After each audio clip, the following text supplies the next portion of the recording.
Esta é a nossa quinta e última videoaula sobre o xilema. Nós vamos falar sobre noções de anatomia da madeira. Lembrando que o tema anatomia da madeira é um tema muito extenso. Os alunos de engenharia florestal terão uma disciplina, um semestre inteiro para tratar deste tema. E o objetivo aqui é apenas trazer alguns conceitos básicos sobre anatomia da madeira. Para o estudo da anatomia da madeira, é comum nós aplicarmos à madeira dois planos de corte. Corte transversal, que é perpendicular ao eixo do tronco, e o corte longitudinal, que é paralelo ao eixo do tronco e que se divide em corte longitudinal tangencial e radial, que eu vou falar mais à frente. Primeiramente, nós vamos falar sobre o corte transversal. O que é possível se visualizar na anatomia da madeira em corte transversal? Bom, em corte transversal, quando nós aplicamos o corte transversal, nós podemos observar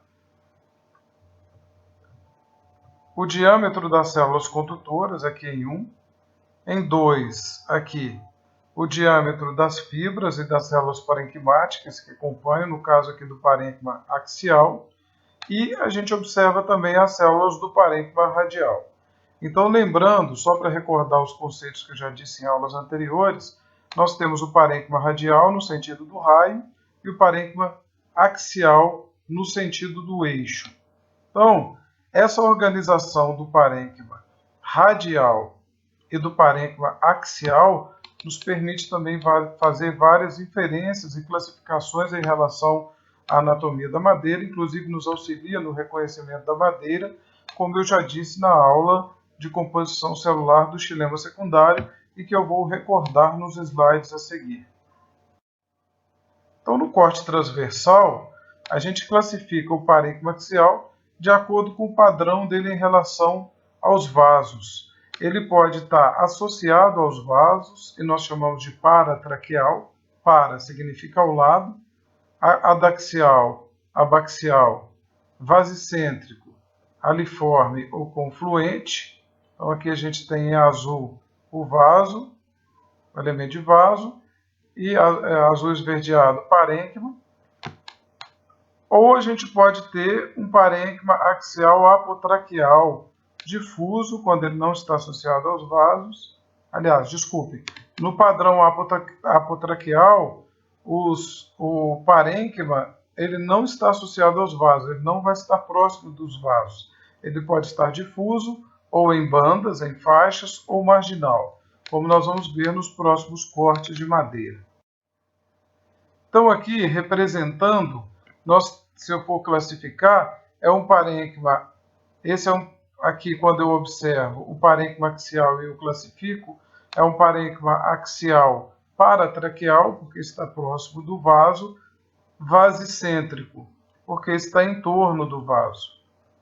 Aqui, parênquima axial paratraqueal aliforme, porque esse parênquima axial ele forma asas ou alas, projeções laterais.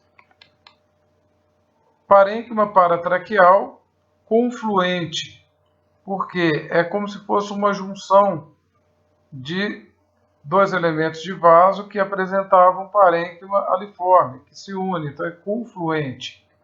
Apotraqueal, um exemplo de parênquima axial apotraqueal difuso em agregados ou em bandas ou em faixas. A gente vê as faixas aqui do parênquima axial. E parênquima apotraqueal difuso. A gente observa que as células estão difusas aqui entre os elementos de vaso. Então, para a gente treinar a classificação, aqui nós estamos vendo parênquima radial, ele está no sentido do raio, e nesse sentido o parênquima axial, que fica no sentido do eixo. Aqui nós temos os elementos de vaso, e esse marrom mais escuro aqui, as fibras. Então, nós observamos que aqui nós temos um parênquima paratraqueal vasicêntrico.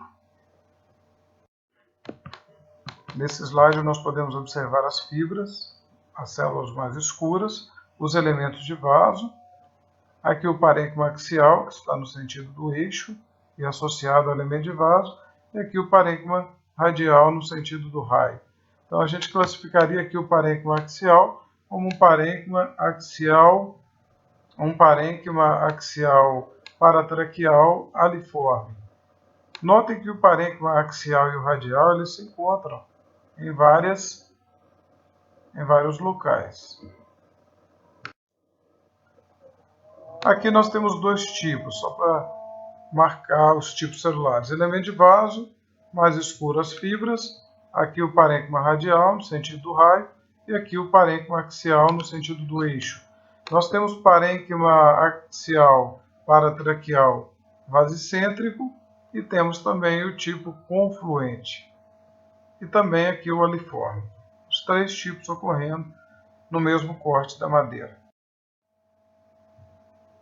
Aqui nós temos parênquima apotraqueal difuso.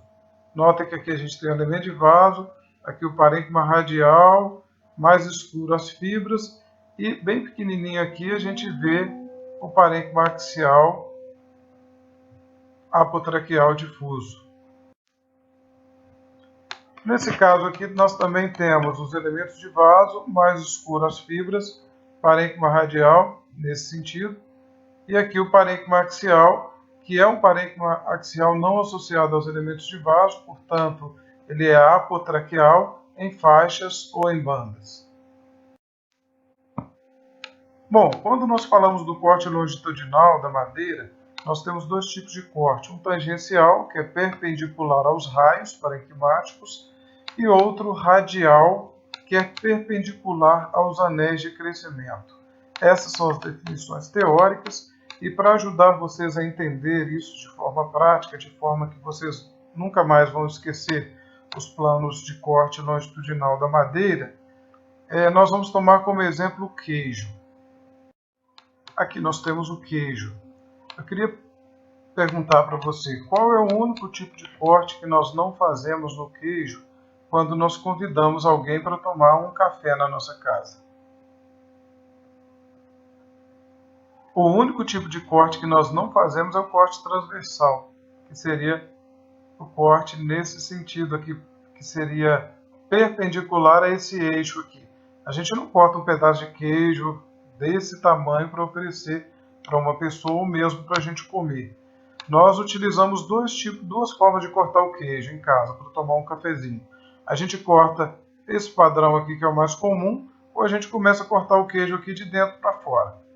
Bom, qual a relação disso com o corte longitudinal, né? Porque esse corte, quando você corta dessa forma, ou você começa a cortar aqui, você está fazendo um corte longitudinal no queijo.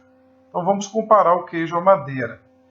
Esse tipo de corte aqui, vejam, ele é um corte que está passando no raio. Se você imaginar isso aqui uma circunferência, aqui o raio, então esse seria um corte longitudinal radial, passando no raio. E a outra forma de partir o queijo seria um corte longitudinal tangencial. Você imaginar o raio aqui, ele está tangendo o raio.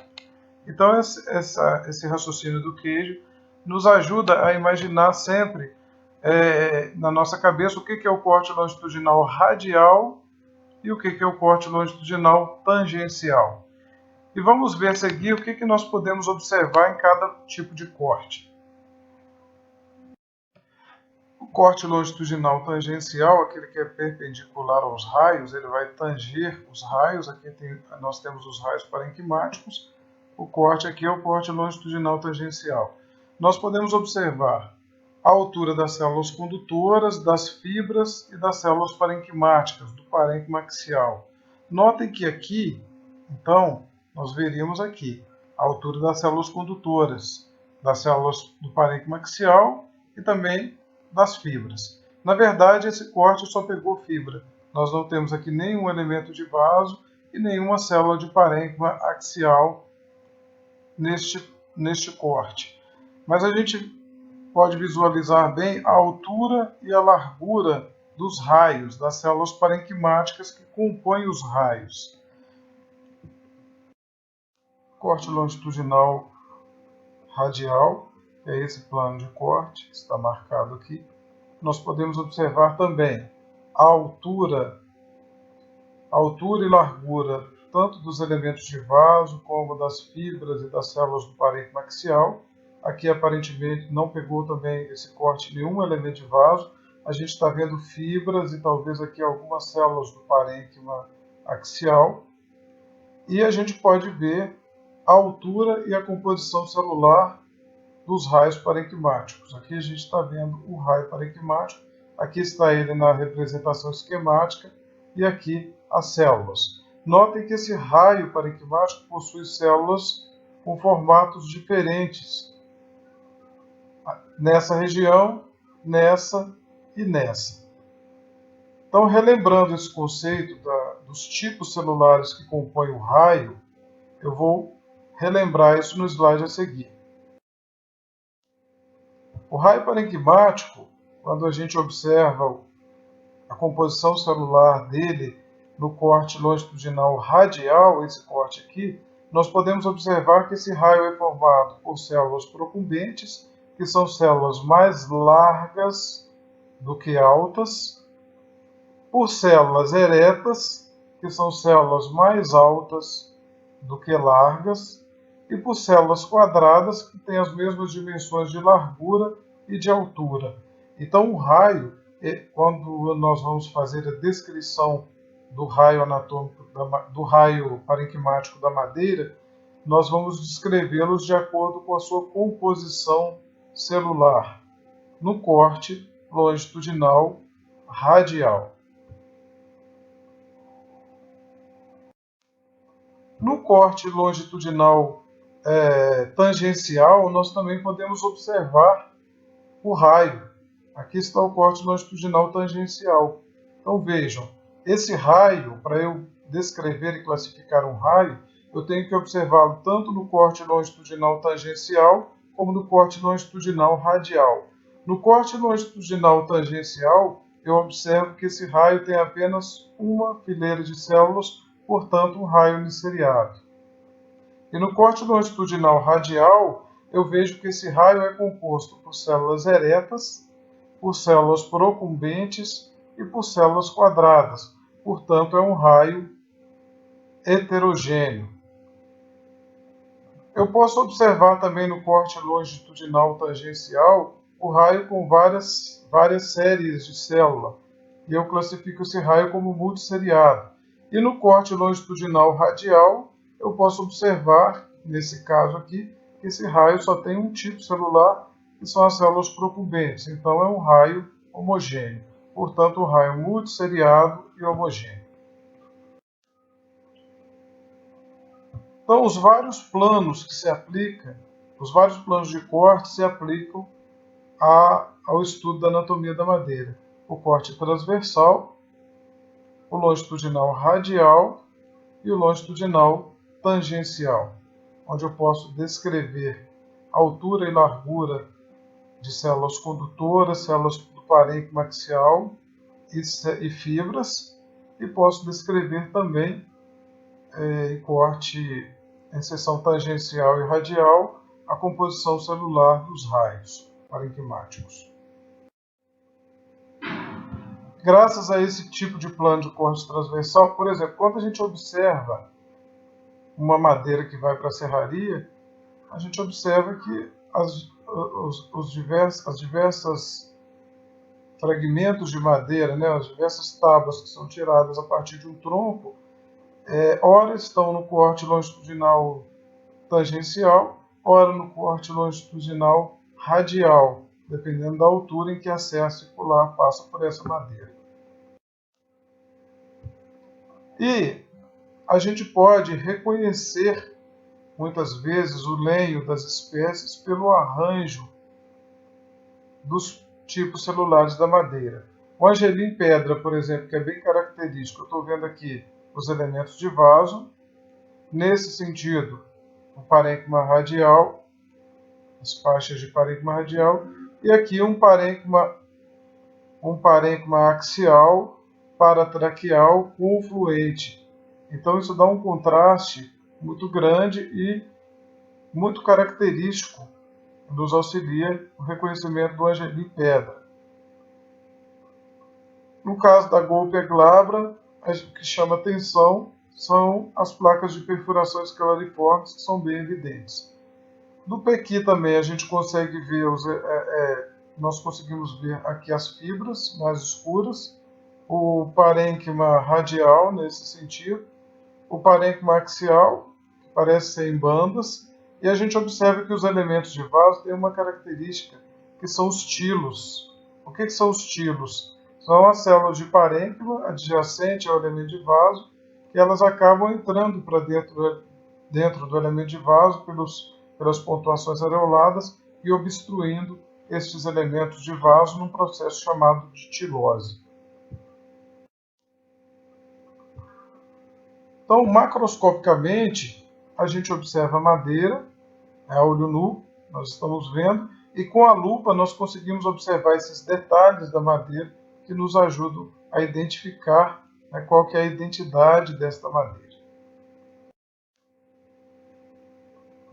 Outro tema que a gente trata quando se fala de anatomia de madeira são os anéis de crescimento. A gente está observando aqui neste corte transversal desta madeira vários anéis de crescimento. O que são os anéis de crescimento? Os anéis de crescimento, eles se apresentam no corte anatômico da madeira. Nós podemos observar aqui um corte anatômico de uma madeira de gimnosperma. Até agora eu só apresentei madeira de angiosperma, que é um lenho mais complexo. Aqui eu estou apresentando um lenho de pinos. A gente observa que a gente tem traqueídeos e não elementos de vaso, né? A gente tem poucos raios parenquimáticos e a gente praticamente não tem fibra nessa madeira, e aqui os canais resiníferos. E na madeira de pinos a gente observa bem os anéis de crescimento, faixas mais escuras, seguidas por faixas mais claras e assim por diante. Então os anéis de crescimento se caracterizam por elementos de condução que ora ocorrem em faixas de elementos de condução com paredes mais delgadas, mais finas, ora aparecem faixas de elementos de condução com parede mais espessa, mais grossa. E por que isso ocorre? Vejam bem, a faixa que contém os elementos de condução com a parede mais fina é chamada de lenho inicial ou primaveril e é produzida no início da estação de crescimento, na primavera. Então, as células têm os lumes maiores e parede mais fina.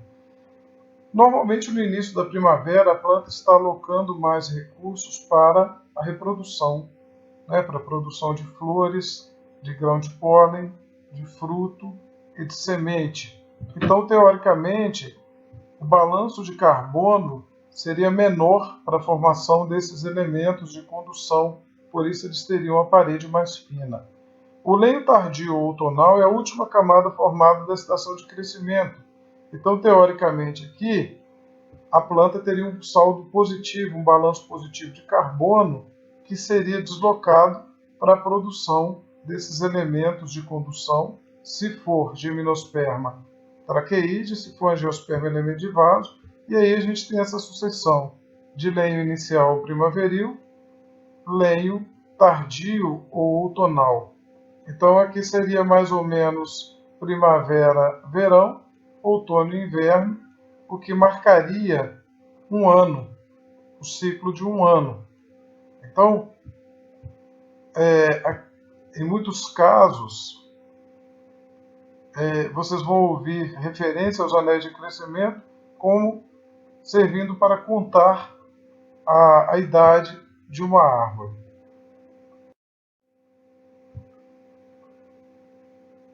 Porém, nós sabemos que aqui no nosso clima tropical nós não podemos usar os anéis de crescimento como referência para contar a idade de árvore, porque as nossas estações elas não são bem definidas.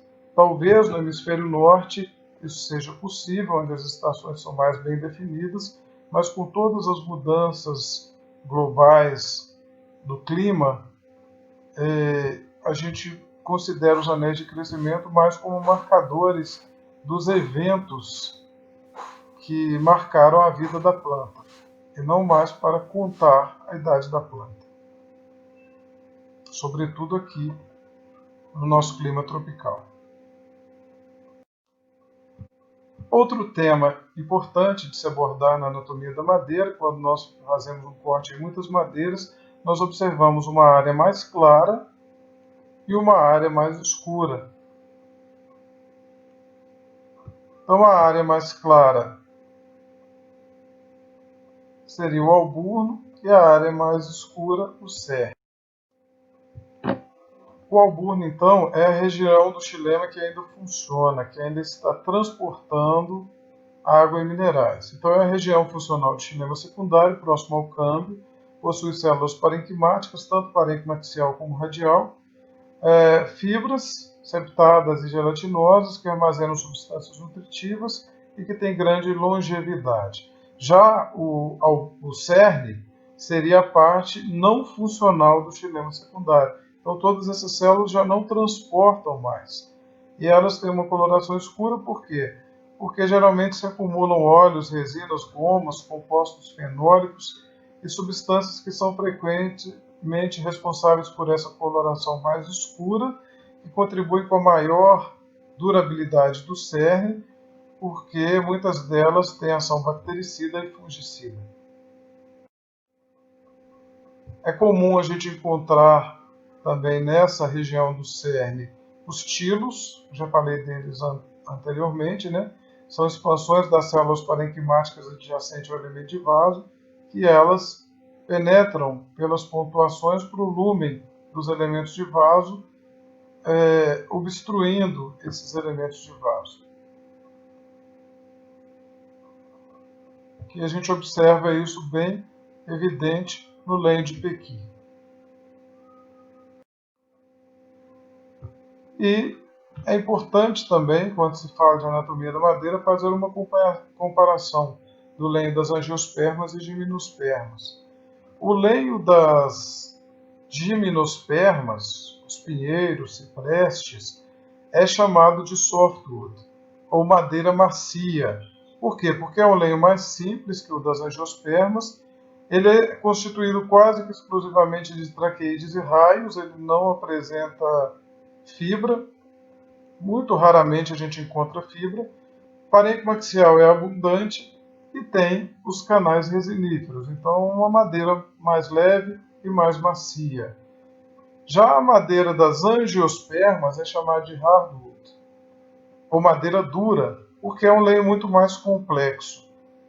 Como eu já mostrei em vários slides anteriores, a gente tem os elementos de condução, a gente tem fibra, nós temos células de parênquima axial, células de parênquima radial, então é um lenho bem mais complexo.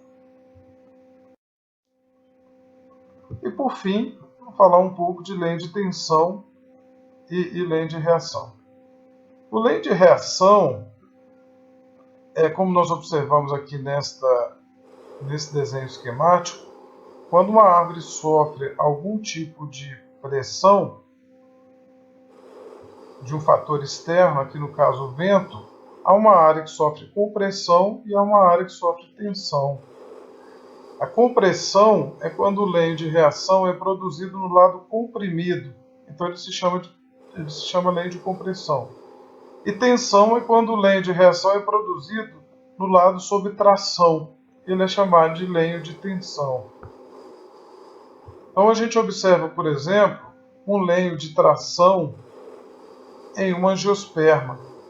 Ele situa-se do lado superior da inclinação dos troncos ou ramos de angiospermas, sujeitos aos esforços de tração. Apresenta crescimento excêntrico, a gente nota de fato aqui que o cerne ele não é centralizado, ele é excêntrico.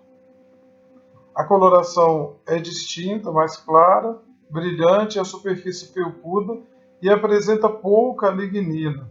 Então, isso é um tipo de lenho de reação, que é o lenho de tração, que a gente encontra nas angiospermas. Nas gimnospermas é comum a gente encontrar o lenho de compressão. Então, ele forma-se no lado inferior da inclinação dos troncos ou ramos de gimnosperma, portanto, no lado sujeito ao esforço aqui da compressão. Ele também é excêntrico, só que ao contrário do lenho das angiospermas, ele apresenta nessa região um alto teor de lignina e um baixo teor de celulose. Nesses dois casos, as madeiras são indesejáveis para a indústria moveleira. Essa porque é muito macia e tem características que não se prestam à produção de móveis resistentes ou estruturas resistentes para serem utilizadas, e esse porque é muito duro e causa muito problema na hora de cortar a madeira.